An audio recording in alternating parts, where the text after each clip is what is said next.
જોઈને આવેલા છો, તમારે તો કેવલ યાદ કરવાનું. અમે લોકો સત્સંગ કરી, વચનામૃત કરી, કથા કરી, તમને શીખવાડતા નથી, તમને યાદ અપાવી. કારણ કે એક એક વસ્તુનું વર્ણન કરીએ કે એક વ્યક્તિ પોતાની યાદાશ ભૂલી ગયો. ટ્રેનમાંથી ઉતર્યો અને ઉતરીને સ્ટેશનમાં કે હું ભૂલી ગયો, હું કોણ છું. કોઈ પૂછ્યું તું ક્યાંથી આવ્યો, મને કાંઈ ભાન નથી. તારું નામ શું, કાંઈ ખબર નથી. તારું એડ્રેસ શું, તું શું કરે, કાંઈ જ ખબર નથી. એને બધા ટોળું થઈ ગયા, આને તો બધું જ ભૂલાઈ ગયું, કરવું શું, કેમ કરીને આની યાદદાસ્ત અને પાછી આવે. એક સમજદાર વ્યક્તિ હતો, એને કહ્યું એમ કરો, આ જે ટ્રેન થી ઉતર્યો ને એ ટ્રેનમાં એને પાછો લઈ જાઓ, એટલે પોતાનું ગામ, પોતાનું સ્ટેશન દેખાશે એટલે બધું યાદ આવવા લાગશે. બધાનું આ વિચાર બરાબર છે. બેસાડ્યો, પાછી ટ્રેન, સ્ટેશન આવ્યું, આ તારું ગામ, મને કાંઈ યાદ નથી, આ તો ક્યારે જોયું જ નથી. પછી પાછું બીજું, આ તારું સ્ટેશન, કાંઈ યાદ નથી. ધીમે ધીમે જતા જતા જ્યાં એનું સ્ટેશન આવ્યું, અરે આ ઝાડ તો મેં જોયેલા છે, આ દુકાન તો મેં જોયેલી છે, જ્યાં સ્ટેશન આ સ્ટેશન તો મારું, આ જ મારું ગામ છે, આ જ મારું નામ છે, બધું જ પાછું યાદ આવી ગયું. એમ આ કથા દ્વારા હું તમને પાછો ટ્રેનમાં બેસાડીને લીલામાં લઈ જઈ રહ્યો છું. જ્યાં જતા જતા ક્યાંક કોઈ કથા સાંભળતા, કોઈ કુંજનું વર્ણન સાંભળતા, ક્યાંક કોઈ મહાપ્રભુજીની કૃપા, ક્યાંક કોઈ 84 વૈષ્ણવની વાર્તા સાંભળતા સાંભળતા ક્યાંક તમને યાદ આવી જશે, આ જ સખીની તો હું સખી હતી અને એ જ તો પ્રભુની સેવાની જોડે કરતી હતી. આ યાત્રા કથાની એ પાછું નિત્ય લીલા તરફ જવાની આપણી યાત્રા છે. ક્યાંક સાંભળતા સાંભળતા, એટલે જ કહું સખીઓ યાદ દીવાવત રહ્યો, સમય પાય કે સુધ અમારી યુગલ તો કહ્યો. અહીંયા તો યાદ અપાવવાનું છે, મોઢે નથી કરાવવાનું. ઘણી વાર લોકો અમને મોઢે નથી થતું. મેં તમને કોને કહ્યું મોઢે કરો? કરો. કારણ કે કરતા કરતા કોઈ ક્ષણે એ સુધી આવી જાય. સ્મૃતિ માત્રાર્થી નાશ, પણ માત્રથી આરતીનો નાશ થઈ જશે. એ નિત્ય લીલાનું સ્મરણ થઈ જશે શ્રી વલ્લભની કૃપા. સરસ હોત સબ જ્ઞાન. આજ સરસતા છે. રસિક રટત આનંદ છો. રસિક એમ તો હરિરાયજીની છાપ પણ છે. રસિક હરિરાયજીના જેટલા પદો છે એ રસિક છાપથી છે. આપણે ત્યાં કીર્તન સાહિત્યમાં કોઈ પણ કીર્તન હોય પાછળ છાપ મૂકવામાં, એ નામના માટે છાપ કેમ કહેવાય છે? આપણે ત્યાં કે તખલ્લુસ ઉર્દુમાં કે ઉપનામ કે, પણ આપણે ત્યાં આવેલી સંગીતમાં ન ઉપનામ કે તખલ્લુસ જ હતા, છાપ કહીએ. કેમ? કારણ કે જેનું વર્ણન કર્યું આ ભગવતીની કાની, એનું નામ તમે લો તો આ લીલાની છાપ તમારા હૃદય પર મળી જાય. આના પર તો છપાઈ ગયું, આપણે એમ કહીએ ને મારા પર તો છાપ પડી ગયા. એમ જે લીલા ગાઈ એ હૃદયમાં છપાઈ જાય એના માટે છાપ. એટલે આ બધી છાપ થી સરસ હો તો હરિરાયજીની રસિક છાપ. રસિક રટત આનંદ. જો આ તો આનંદ થી જપવાનું, કારણ વલ્લભ પોતે આનંદ, પરમાનંદ, શ્રી કૃષ્ણ કૃપાનિધિ. બુદ્ધિ માર્ગમાં સેવાયા સ્મરણ બંને આનંદથી કરવા. અને આનંદ છે ક્યાં? જ્યાં વલ્લભનું શરણ. વલ્લભ પદ બંધો સદા, સરસ હોત સબ જ્ઞાન, રસિક રટત આનંદ સો, કરત સુધારત પાર. રસિક રટત આનંદ સો. જેના જીવનમાં વલ્લભ પધારી જાય એના જીવનમાં તો સદાય આનંદ હોય. હરિરાયજી કહે છે આ જે આનંદ મને મળ્યો છે એ આનંદની આગળ આ દુનિયાના સંસારના સર્વ આનંદો તુચ્છ લાગે. કારણ આ ચરણ રજની આરાધનાથી મળ્યું શું? કોઈને એમ થયું કે આ ચરણે પડ્યો, ચરણની રજ લીધી, લીધીથી રજ અને પાન કરી સુધા, કરત સુધા રસ પાન.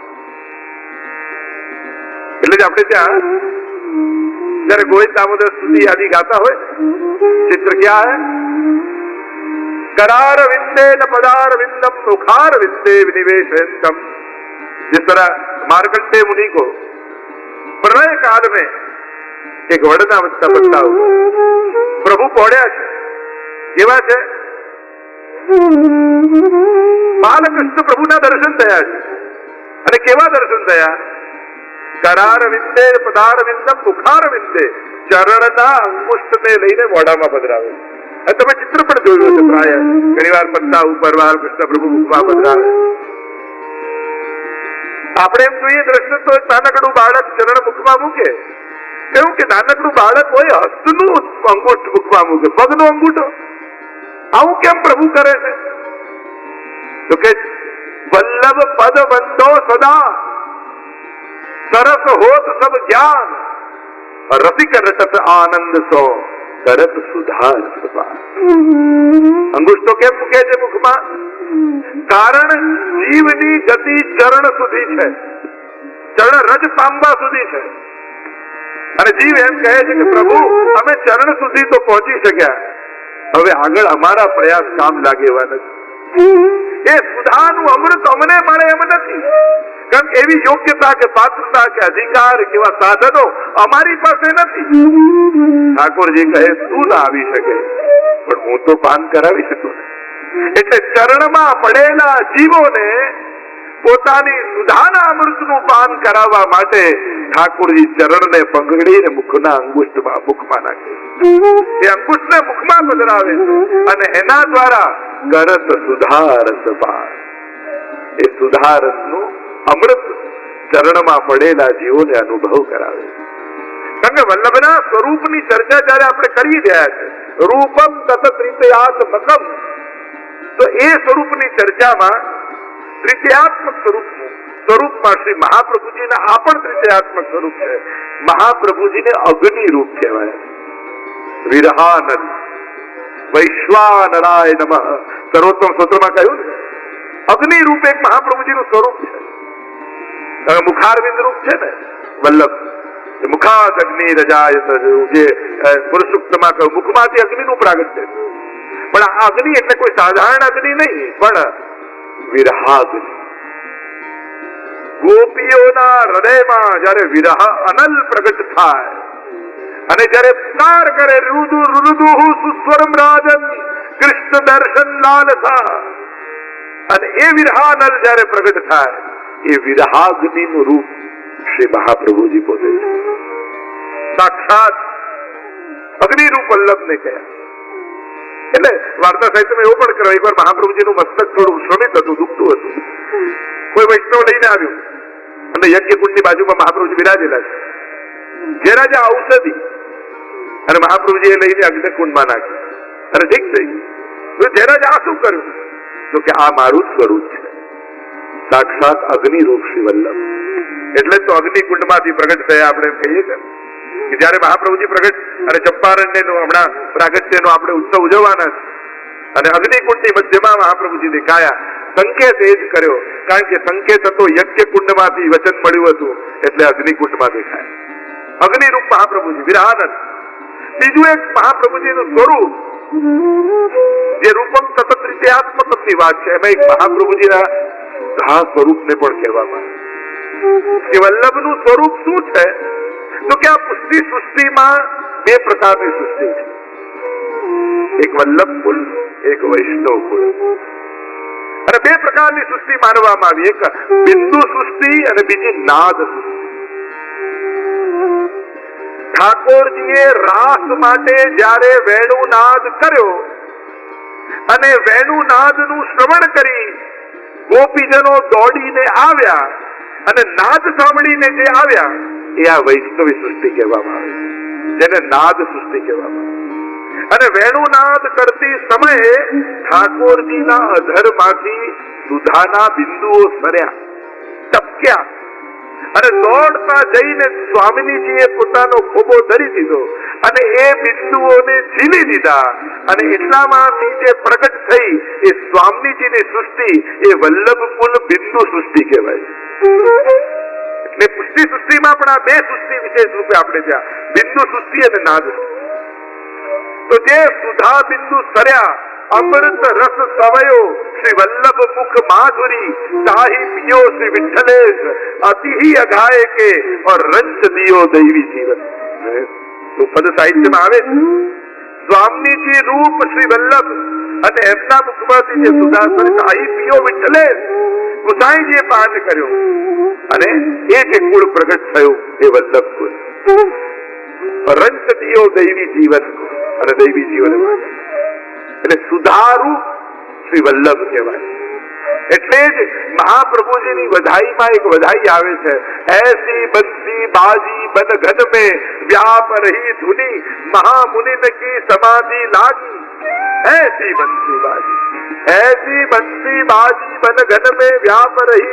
કારણ કે વેણુ ગીત અને યુગલ ગીત એટલે તો મહાપ્રભુજીની વધાઈમાં કહ્યું, વેણુ ગીત પુનઃ યુગલ ગીત કી રસબર ખાબર ખાઈ પ્રગટ ભય માર્ગ રીત દિખાઈ. કેમ કોઈને પ્રશ્ન એવો ન થયો કે મહાપ્રભુજીની વધાઈમાં મહાપ્રભુજી આખા સુબોધનીજી દસમસ્કર પર બધા જ લખ્યા, વેણુ ગીત અને યુગલ ગીત કી રસબર ખાબર ખાઈ. આ બેનો જ ઉલ્લેખ કેમ કર્યો? એસી બંસી બાજી, કારણ વેણુનાદની લીલા એ સુધાદાનની લીલા છે. વેણુનો નાદ એટલે કે સાઉન્ડ એ તો પાત્ર છે અને નાદના પાત્રમાં ભગવાન પોતાની સુધા પધરાવી અને દરેક મુનિનકી સમાધિ લાગી. આ પક્ષીઓ, ગાયો, ધરણીઓ, લતા પતા, નદી, પર્વતો બધાને ભગવાન સુધાનો સંબંધ કરાવી રહ્યા છે. પ્રભુની અધર સુધા વેણુ નાદના માધ્યમથી બધાને મળી રહી. એટલે પદમાં ગાયું, એસી બંસી બાજી બન ઘન में વૃંદાવનમાં. और છેલ્લે શું કહ્યું? અબ લક્ષ્મણ ભટ્ટ ગ્રહદ્વાર. છેલ્લી વખત એ સુધા, કારણ કે હવે એમ થાય કે એ સમય તો ઠાકોરજી વેણુનાદ કરીને કૃપા કરી, હવે કલયુગમાં કઈ રીતે કૃપા? તો શિક્ષાપત્રમાં હરિરાયજી કહે છે, કલયુગમાં મહાપ્રભુજીની વાણી સુધારૂપ છે, એ જ વેણુનાદ રૂપ છે. કારણ કે વેણુમાં પધરાવેલી સુધા પોતે વલ્લભ સ્વરૂપે ભૂતલ પર પ્રગટી છે. એટલે કહ્યું, કરત સુધાર સુધાર. મહાપ્રભુજીનું એક સ્વરૂપ સુધાનું પણ છે. એટલે સપ્ત શ્લોકીમાં ગુસાઈજી પહેલા શ્લોકમાં કૃષ્ણના શ્રીગવાદી જે સ્ફૂર્તા જે સુધા છે એની સુભગ મૂર્તિ સકરુણા, એ રસની સુભગ મૂર્તિ એ શ્રી વલ્લભ. એટલે કે સમગ્ર વલ્લભના સ્વરૂપની ચર્ચા તો એટલી ગહન છે કે જો સ્વરૂપની ચર્ચા કરવા જઈએ તો સ્વરૂપ હૃદયમાં સ્થાપિત થઈ જાય ને તો પુષ્ટિ માર્ગ ત્યાં જ ફલિત થઈ જાય. આ સમગ્ર બ્રજની લીલામાં જે લીલામાં જે રસ પ્રગટ થાય છે એ વ્રજનો સમગ્ર રસ પ્રગટ કર્યો જે થયો એને ભેગું કરી એક મનુષ્ય આકારમાં ઢાળો અને જે સ્વરૂપ બને એ શ્રી વલ્લભનું સ્વરૂપ. એટલે તો શ્રીમદ વલ્લભ રૂપ સુરંગે અંગ અંગ પ્રતિ. હરે કૃષ્ણ કૃષ્ણ કૃષ્ણ હરે હરે.